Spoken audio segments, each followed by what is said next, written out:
ಜಯಲಲಿತಾ ತಂಡದ ಪರವಾಗಿ ಧನ್ಯವಾದಗಳನ್ನು ಸಲ್ಲಿಸೋಕೆ ಇಷ್ಟಪಡ್ತೀನಿ. ಸುವರ್ಣ ವಾಹಿನಿ ಕಳೆದ ಕೆಲವು ವರ್ಷಗಳಿಂದ ಅತ್ಯುತ್ತಮ ಧಾರಾವಾಹಿಗಳನ್ನು ನೀಡ್ತಾ ಬಂದಿದೆ. ಹಾಗೆ ನಮ್ಮ ಈ ತಂಡಕ್ಕೆ ಜಯಲಲಿತಾ ಅನ್ನುವ ಒಂದು ಧಾರಾವಾಹಿಯನ್ನು ನಿರ್ಮಾಣ ಮಾಡುವ ಅವಕಾಶವನ್ನು ವಾಹಿನಿ ನೀಡಿದೆ. ಶಿಲ್ಪಾ ಮೇಡಮ್, ರಾಜ್ ಸರ್ ಇವರ ಒಂದು ನೇತೃತ್ವದಲ್ಲಿ, ಅವರ ಗೈಡೆನ್ಸಲ್ಲಿ ನಾವು ಈ ಧಾರಾವಾಹಿಯನ್ನು ಮಾಡ್ತಾ ಇದ್ದೀವಿ. ಪ್ರಾಯಶಃ ಧಾರಾವಾಹಿಯ ಒಟ್ಟು ಒಂದು ಸ್ವರೂಪ ಹೇಗಿರಬಹುದು ಅನ್ನೋದನ್ನು ನೀವೀಗ ನೋಡಿದ್ದೀರಿ. ಒಂದು ತಂಡವಾಗಿ ನಾವೆಲ್ಲರೂ ಸೇರಿ ದರ್ಶಿತ್ ಅವರ ನೇತೃತ್ವದಲ್ಲಿ ಈ ಕೆಲಸ ಮಾಡ್ತಾ ಇದ್ದೀವಿ. ಕಳೆದ 3 ತಿಂಗಳಿಂದ ನಾವು ಚಿತ್ರೀಕರಣ ಮಾಡ್ತಾ ಇದ್ದೇವೆ ಈ ಧಾರಾವಾಹಿಗೆ. ನಮ್ಮ ಬೆಂಗಳೂರು ಸುತ್ತಮುತ್ತಲಿನ ಕನಕಪುರ, ರಾಮನಗರ, ಮೈಸೂರು ರಸ್ತೆಯ ಅಕ್ಕಪಕ್ಕದ ಬೇರೆ ಬೇರೆ ಜಾಗಗಳಲ್ಲಿ ನಾವು ಚಿತ್ರೀಕರಣ ನಡೆಸ್ತಾ ಇದ್ದೀವಿ. ಒಂದು ದೊಡ್ಡ ತಂಡವಾಗಿ ನಾವು ಕೆಲಸ ಮಾಡ್ತಿದ್ದೀವಿ. ಇದೆಲ್ಲರೂ ಹೇಳುವ ಕ್ಲೀಶೆ ಅಂತ ಅನಿಸಬಹುದು, ಬಟ್ ಈ ಧಾರಾವಾಹಿ ನಿಜವಾಗ್ಲೂ ಭಿನ್ನವಾಗಿದೆ. ಅಂದರೆ ನೀವು ಇವತ್ತಿನ ದಿನದಲ್ಲಿ ಬರ್ತಾ ಇರುವ ಧಾರಾವಾಹಿಗಳಿಗೆ ಹೋಲಿಸಿದರೆ ಅದಕ್ಕಿಂತ ಕೊಂಚ ಭಿನ್ನವಾಗಿರುವ ಬೇರೆ ಥರದ ಕಥೆಯನ್ನು ಹೊಂದಿರುವಂತಹ ಧಾರಾವಾಹಿ ಜಯಲಲಿತಾ. ಮತ್ತು ಅಲ್ಲಿನ ಕಥೆ ಬಡವ ಮತ್ತು ಶ್ರೀಮಂತರ ಮಧ್ಯದ ಭೇದ ಭಾವದ ಜೊತೆಗೆ ಒಬ್ಬ ಲವಲವಿಕೆಯ ಎಲ್ಲವನ್ನು ಖುಷಿಯಾಗಿ ಸ್ವೀಕರಿಸುವ, ಒಳಗಡೆ ಏನೋ ನೋವಿದ್ದರೂ ಕೂಡ ಅದನ್ನು ತೋರಿಸಿಕೊಳ್ಳದ ಒಬ್ಬ ನಾಯಕಿ, ಮತ್ತೊಬ್ಬ ಕಥಾನಾಯಕ ಮತ್ತು ಅವನ ಕುಟುಂಬ, ಇವೆರಡರ ಮಧ್ಯದ ಸಂಘರ್ಷದ ಕಥೆ.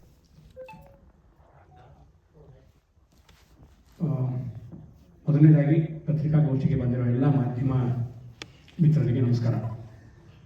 ಸುಮಾರು ಒಂದು 40 ವರ್ಷದ ಒಂದು ಈ ಜರ್ನಿಯಲ್ಲಿ ಸಾಕಷ್ಟು ವಿಭಿನ್ನ ಪಾತ್ರಗಳನ್ನು ನಾನು ಮಾಡಿದ್ದೆ, ಇನ್ನು ಮಾಡ್ತಾ ಇದ್ದೀನಿ. ಕೆಲವು ಪಾತ್ರಗಳನ್ನು ಮಾಡೋದಕ್ಕೆ ಆಗಿರಲಿಲ್ಲ, ಅದೊಂದು ಕೊರಗು ಮನಸ್ಸಿನಲ್ಲಿತ್ತು. ಚಲನಚಿತ್ರದಲ್ಲೂ ಮಾಡೋಕ್ಕಾಗಿರಲಿಲ್ಲ, ಟಿ ವಿಯಲ್ಲೂ ಮಾಡೋಕ್ಕಾಗಿರಲಿಲ್ಲ. ಈ ಪಾತ್ರಕ್ಕೆ ನನಗೆ ಶ್ರೀನಿಧಿಯವರು ತುಂಬ ಆತ್ಮೀಯರು. ಇಡೀ ಕನ್ನಡದ ಬರವಣಿಗೆಗೆ, ಕನ್ನಡದ ಕಿರುತೆರೆಯ ಬರವಣಿಗೆಗೆ ಹೊಸ ಆಯಾಮ ಕೊಟ್ಟಂಥ ಹೆಗ್ಗಳಿಕೆ ಅವರದು. ಅಂತಹ ಅದ್ಭುತ ಇದು ಕಿರುತೆರೆ ಧಾರಾವಾಹಿಗಳನ್ನು ಮಾಡಿದ ಶ್ರೇಯಸ್ಸು ಅವ್ರಿಗಿರೋದ್ರಿಂದ ಅವರು ನನಗಿದನ್ನು ಕೇಳಿದರು ಮಾಡಬೇಕು ಅಂತ. ವಿಭಿನ್ನವಾಗಿದೆ ಅಂತಂದರು. ಕೊನೆಗೆ ನಾನು ಇದೇ ಚಾನಲ್ಗೆ, ಸ್ಟಾರ್ ಸುವರ್ಣಗೆ ನನ್ನ 2 ಧಾರಾವಾಹಿಗಳು ಪ್ರೊಡಕ್ಷನ್ ನಡೀತಾ ಇದೆ. ಇದು ಯಶಸ್ಸಿನ ರೂವಾರಿ, ಇಲ್ಲಿಬ್ಬರು ಕೂತಿದ್ದಾರೆ, ರಾಜ್ ಸರ್ ಮತ್ತು ಶಿಲ್ಪಾ ಮೇಡಮು ನನಗೆ ಇದನ್ನು ನೀವು ಅಂದರೆ ಮೊದಲು ನಾನು ಈಗೊಂದು ಯಾವುದೋ ಮಾಡ್ತಿದ್ದೀನಿ ಅಂತ ಹೇಳಿದಾಗ 1-2-3 ಸಣ್ಣ ಸಭೆಯಲ್ಲಿ ಅದು ಮಾಡಬೇಡಿ, ಒಂದು ಉತ್ತಮ ಪಾತ್ರ ಇದೆ, ವೇಟ್ ಮಾಡಿ ಅಂದರು. 1 ತಿಂಗಳಲ್ಲ, 2 ತಿಂಗಳಲ್ಲ, 4 ತಿಂಗಳಲ್ಲ, 6 ತಿಂಗಳು ವೇಟ್ ಮಾಡಿದೆ. ಏನಪ್ಪ ಇವರು ಹೀಗೆ ವೇಟ್ ಮಾಡಿಸಿದಾರಲ್ಲ, ಯಾವ ಪಾತ್ರ ಕೊಡ್ಬೋದು ಅಂತ ಭಾಳ ಒಂದು ಕಡೆಗೆ ಆತಂಕ ಆಯಿತು, ಇನ್ನೊಂದು ಕಡೆಗೆ ಉತ್ಸುಕ ಆಯಿತು. ಕೊನೆಗೆ ಈ ಗೆಟಪ್ ನನಗೆ ಹೀಗೆ ಇರಬೇಕು ಅಂತ ಅವ್ರ ಮನಸ್ಸಿನಲ್ಲಿ ಒಂದು ಕಲ್ಪನೆ ಇತ್ತು, ಅದು ಬರೋವರೆಗೂ ಬಿಡಲಿಲ್ಲ. ಸೊ ಈ ಥರದ ವಿಶೇಷ ಪಾತ್ರ ಅಂತಂದಾಗ ನನಗೆ ಮೊದಲಿಗೆ ಅವ್ರಿಗೆ ಧನ್ಯವಾದಗಳನ್ನ ಹೇಳೋದಕ್ಕೆ ಇಷ್ಟಪಡ್ತೀನಿ madam, thank you so much. ಆಮೇಲೆ ರಾಜ್ ಸರ್ ಅವರು ಅಷ್ಟೇ, ಈ ತಾರಾಗಣನ ಪ್ರತಿಯೊಂದನ್ನು ಸೂಕ್ಷ್ಮತೆಯನ್ನು, ಪ್ರತಿಯೊಂದು ಕಾಸ್ಟ್ಯೂಮ್ಸ್ನ, ಪ್ರತಿಯೊಂದು ಇವರಾಗಲೇ ಹೇಳಿದಾಗೆ ಅಲ್ಲಿ ಟೀಮ್, ಒಂದು ಫಿಕ್ಷನ್ ಪ್ರೋಮೋ ಟೀಮ್ ಆಗಿರ್ಬೋದು, ಪ್ರತಿಯೊಬ್ಬರದ್ದು ಒಂದು ಶ್ರಮ ಇಲ್ಲಿ ಎದ್ದು ಕಾಣ್ತಾ ಇದೆ. ನಾನು ನೋಡಿರಲಿಲ್ಲ ಇದನ್ನು ಹೇಗೆ ಬಂದಿದೆ ಅಂತ. ಅಂದರೆ ಒಬ್ಬ ದಕ್ಷ ನಿರ್ದೇಶಕ ಒಂದು ಸಿನಿಮಾ ಲೆವೆಲ್ಗೆ, ಒಂದು ಸೀರಿಯಲ್ನ ಫಸ್ಟ್ ಈ ಶುರುವಾತಿ ಈ ರೀತಿ ಇರೋದನ್ನು ನಾನು ನಿಮಗೆ ವೈಯಕ್ತಿಕವಾದ ಧನ್ಯವಾದಗಳು ರಕ್ಷಿತವೇ. ಇವತ್ತಿನ ಒಂದು ಕಾಲದಲ್ಲಿ ಮನೋರಂಜಿಸಲಿಕ್ಕೆ ವೀಕ್ಷಕರನ್ನ ತುಂಬ ಮಾಧ್ಯಮಗಳಿದೆ. ಆದರೆ ನಾವು ಒಂದು ನಿರ್ದಿಷ್ಟ ಸಮಯದಲ್ಲಿ ವರ್ಷಾನುಗಟ್ಟಲೆ ವೀಕ್ಷಕರನ್ನ ಟಿವಿ ಮುಂದೆ ಹಿಡಿದು ಕೂರಿಸೋದಂತ ಒಂದು ದೊಡ್ಡ ಸವಾಲಿನ ಕೆಲಸ ಆಗುತ್ತೆ. ಅದು ಎಷ್ಟು ದೊಡ್ಡ ಮಟ್ಟಿಗೆ ಸವಾಲಿನ ಕೆಲಸ ಆಗುತ್ತೆ ಅಂತಂದ್ರೆ, ಇವತ್ತಿನ ವರ್ತಮಾನಕ್ಕೆ ತಕ್ಕಂತೆ ಹೊಸ ಕಥೆಗಳನ್ನ ಹುಡುಕ್ಬೇಕಾಗತ್ತೆ, ಜೊತೆಗೆ ವೈವಿಧ್ಯಮಯ ಪಾತ್ರಗಳನ್ನ ಸೃಷ್ಟಿ ಮಾಡಬೇಕಾಗತ್ತೆ, ಹಾಗೇನೆ ಆಕರ್ಷಕವಾಗಿ ಅದನ್ನ ನಿರೂಪಣೆ ಮಾಡಬೇಕಾಗತ್ತೆ. ಜೊತೆಗೆ ಪ್ರೇಕ್ಷಕರನ್ನ 1000 ಎಪಿಸೋಡ್ ಅಷ್ಟು ಟಿವಿ ಮುಂದೆ ಹಿಡಿದು ಕೂರಿಸುವಂತ ಶಕ್ತಿ ಇರುವಂತ ಕಲಾವಿದರನ್ನ ಅಲ್ಲಿ ಆಯ್ಕೆ ಮಾಡಬೇಕಾಗುತ್ತೆ. ಈ ಎಲ್ಲಾ ಅಂಶಗಳನ್ನ ಇಟ್ಕೊಂಡು ತಯಾರಾಗಿದ್ದು ನಮ್ಮ ಜಯಲಲಿತಾ ಅಂತ ಹೇಳಿ ನಾನು ಇಷ್ಟಪಡ್ತೀನಿ. ಅದು ಅಮ್ಮನ ಪಾತ್ರ. ಖಡಕ್ ಅಂದ ತಕ್ಷಣ ಮಾತಿನಲ್ಲಿ ಬರೀ ಖಡಕ್ಕಾಗಿ ಅಂದ್ರೆ ಕಠಿಣವಾಗಿ ಮಾತಾಡೋದು ಅಂತಲ್ಲ, ಅಂದ್ರೆ ಅವಳ ನಿರ್ಧಾರ ಸರಿ ಇರುತ್ತೆ. ಎಲ್ಲೋ ನನ್ನ ಮನೆಯ ಸದಸ್ಯರು ತಪ್ಪು ಹೆಜ್ಜೆಗಳನ್ನ ಇಡಬಾರ್ದು ಅನ್ನೋ ಒಂದು ಕಾರಣದಿಂದ ಮಾತಾಡ್ತಾ ಹೋಗ್ತಾನೆ. ಪೊಲಿಟಿಷಿಯನ್ ಫ್ಯಾಮಿಲಿಯಲ್ಲಿ ಇದ್ರೂ ಕೂಡ ಪಾಲಿಟಿಕ್ಸ್ನ ಇಷ್ಟಪಡದೇ ಇರೋವಂಥ ಒಂದು ಹೆಣ್ಮಗಳು ಅವಳು. ಆದರೆ ಮಗ ಅಂದರೆ ತುಂಬ ಇಷ್ಟಪಡ್ತಿರ್ತಾಳೆ. ಮಗನಿಗೋಸ್ಕರ ಏನು ಮಾಡೋದಕ್ಕೂ ಇರೋವಂಥ ಪಾತ್ರ. ಅವನಿಗೋಸ್ಕರ ಎಲ್ಲೋ ಕಾಂಪ್ರೋ ಆಗಿ ಸರಿ ಆಯಿತು ಅಂತ ಹೇಳಿ ಸಪೋರ್ಟ್ ಮಾಡ್ತಾ ಹೋಗುವಂಥ ಪಾತ್ರ. ಸುವರ್ಣ ಮತ್ತು ನನ್ನ ಒಂದು ಜರ್ನಿ ಬಗ್ಗೆ ಹೇಳಬೇಕು ಅಂತ ಹೇಳಿದ್ರೆ, ಇದು ನನ್ನ 8ನೇ ಪ್ರಾಜೆಕ್ಟು. ಬ್ಯಾಕ್ ಟು ಬ್ಯಾಕ್ ನಾನು ಸುವರ್ಣದಲ್ಲಿ ವರ್ಕ್ ಮಾಡ್ತಾನೆ ಇದ್ದೀನಿ. ಇವಾಗಲೇ ನೋಡಿರ್ತೀರ. ಪ್ರತಿಯೊಂದು ಪಾತ್ರದಿಂದ ಪಾತ್ರಕ್ಕೂ ಕೂಡ ತುಂಬ ವಿಭಿನ್ನತೆ ಇದೆ.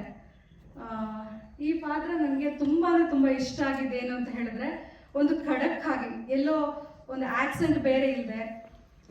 ತುಂಬ ಸ್ವಲ್ಪ ಜಾಸ್ತಿ ಮಾಡಿದ್ರೆ ಜಾಸ್ತಿ ಅಂತ ಅನ್ಸೋದು, ಕಮ್ಮಿ ಮಾಡಿದ್ರೆ ಕಮ್ಮಿ, ತುಂಬ ಮಧ್ಯದಲ್ಲಿ ಇರುವಂಥ ಒಂದು ಪಾತ್ರ. ಇದಕ್ಕೆ ಇಡೀ ಸುವರ್ಣ ವಾಹಿನಿಗೆ ಮತ್ತು ನನ್ನ ಟೀಮ್ಗೆ ಧನ್ಯವಾದಗಳನ್ನ ಹೇಳೋದಕ್ಕೆ ಇಷ್ಟಪಡ್ತೀನಿ. ಸ್ಪೆಷಲ್ ಆಗಿ ನಾನು ಶಿಲ್ಪಾ ಮ್ಯಾಮ್ ಬಗ್ಗೆ ಹೇಳಲೇಬೇಕು. ನನ್ನ ಹೆಸರು ಶಿವಾಂಕ್ ಅಂತ. ಮೊದಲನೇದಾಗಿ ಈ ಒಂದು ನಮ್ಮ ಪ್ರಾಜೆಕ್ಟ್ನ ಬಂದು ಪ್ರಮೋಟ್ ಮಾಡಿಕೊಡ್ತಿರೋ ಎಲ್ಲ ಮೀಡಿಯಾದವ್ರಿಗೂ ಥ್ಯಾಂಕ್ಸ್ ಹೇಳೋದಕ್ಕೆ ಇಷ್ಟಪಡ್ತೀನಿ. ಆ್ಯಂಡ್ ಸ್ಪೆಷಲ್ ಥ್ಯಾಂಕ್ಸ್ ನಾನು ಶಿಲ್ಪಾ ಮ್ಯಾಮ್ ಹೇಳೋದಕ್ಕೆ ಇಷ್ಟಪಡ್ತೀನಿ. ಯಾಕೆಂದರೆ ನನ್ನ ಪ್ರೊಫೈಲು ಫಸ್ಟು ಬೇರೆ ಒಂದು ಪ್ರಾಜೆಕ್ಟ್ಗೆ ಅಂತ ಕಳಿಸಿದ್ದು.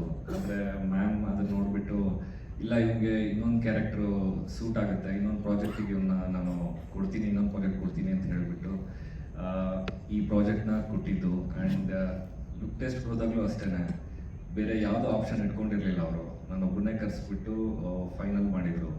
Thank you so much ma'am. ನನ್ನ ಮೇಲೆ ತುಂಬ ದೊಡ್ಡ ಜವಾಬ್ದಾರಿ ಹೊರಿಸಿದ್ದೀರಾ ಆ್ಯಂಡ್ ಪ್ರೈಮ್ ಸ್ಲಾಟ್ ಕೂಡ ಕೊಟ್ಟಿದ್ದೀರಾ. ಈ ನಿಮ್ಮ ನಂಬಿಕೆ ನಾನು ಉಳಿಸ್ಕೊತೀನಿ ನಾನು.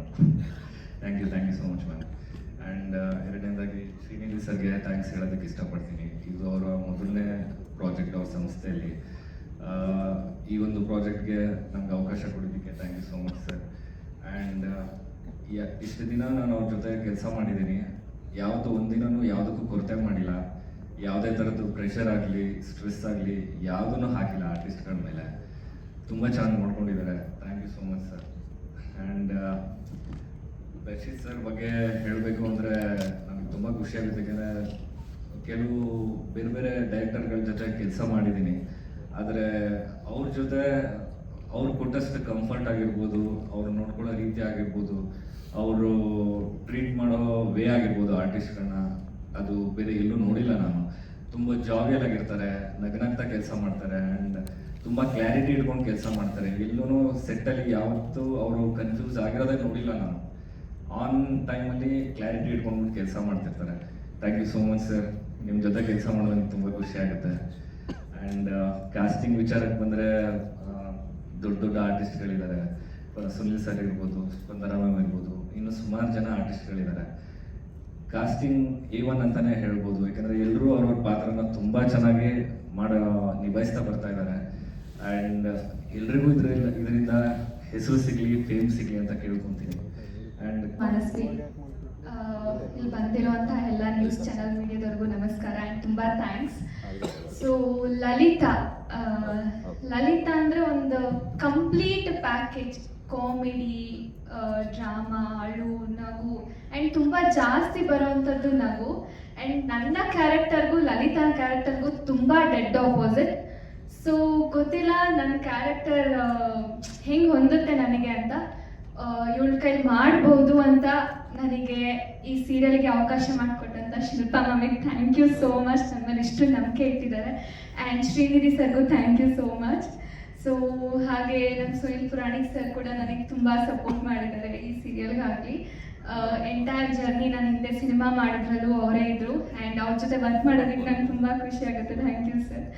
ಸೊ ಲಲಿತಾ ನನ್ನ ಕ್ಯಾರೆಕ್ಟರ್ ಡೆಡ್ ಆಪೋಸಿಟ್ ಕ್ಯಾರೆಕ್ಟರ್ ಆಗಿರೋದ್ರಿಂದ ನನಗೆ ಸ್ಟಾರ್ಟಿಂಗಲ್ಲಿ ತುಂಬ ಕಷ್ಟ ಆಯಿತು ನನ್ನ ಕ್ಯಾರೆಕ್ಟರ್ ಕೊಂಡಿಸ್ಕೊಳ್ಳೋದಕ್ಕೆ. ತುಂಬ ಪ್ರಯತ್ನ ಪಟ್ಟೆ. ಆಡಿಷನ್ ಟೈಮಲ್ಲೂ ನಾನು ಎಷ್ಟು ಚೆನ್ನಾಗಿ ಮಾಡಿದೆ ಅಂತ ನನಗೆ ಗೊತ್ತಿಲ್ಲ. ಬಟ್ ನಾನು ಸೆಲೆಕ್ಟ್ ಆದೆ ಆ್ಯಂಡ್ ಖುಷಿ ಆಯಿತು. ಬಟ್ ಬಿಗಿನಿಂಗಲ್ಲಿ ನನ್ನ ಪಾತ್ರ ಈ ಥರ ಅಂತ ನನಗೆ ಗೊತ್ತಿರಲಿಲ್ಲ. ಅದಾದಮೇಲೆ ವರ್ಕ್ಶಾಪ್ ಎಲ್ಲ ಮಾಡಿದ್ವಿ, ಪಾತ್ರ ಕುತ್ಕೊಂತು. ಬಟ್ ಇದಕ್ಕೆ ಆ್ಯಕ್ಚುಯಲ್ ರೀಸನ್ ಬಂದು ದರ್ಶಿತ್ ಸರ್. ಸೊ ನಾನು ಏನೇ ಮಾಡಿರ್ಬೋದು, ಬಟ್ ಪ್ರತಿಯೊಂದು ಸೀನಿನೂ ಲೈಕ್ ಇಮಿಡಿಯೇಟಾಗಿ ಸ್ವಿಚ್ ಆಗ್ತಾ ಇರುತ್ತೆ ನನ್ನ ರಿಯಾಕ್ಷನ್ಸು ಆ್ಯಂಡ್ ಪ್ರತಿಯೊಂದು ಎಮೋಷನ್. ಇವಾಗ ನಾನು ಕೋಪದಲ್ಲಿರೋ ತಕ್ಷಣ ಕಾಮಿಡಿಗೆ ಸ್ವಿಚ್ ಆಗ್ತೀನಿ, ಆ ಥರ ರಿಯಾಕ್ಷನ್ಸ್ನ ದರ್ಶಿತ್ ಸರ್ ನನಗೆ ಹೇಳ್ಕೊಟ್ಟಿದ್ದು. ಈ ಪಾತ್ರನ 50% ನಾನು ನಿಭಾಯಿಸೋದಕ್ಕೆ ಕಾರಣನೇ Darshit sir. And thank you so much Darshit sir.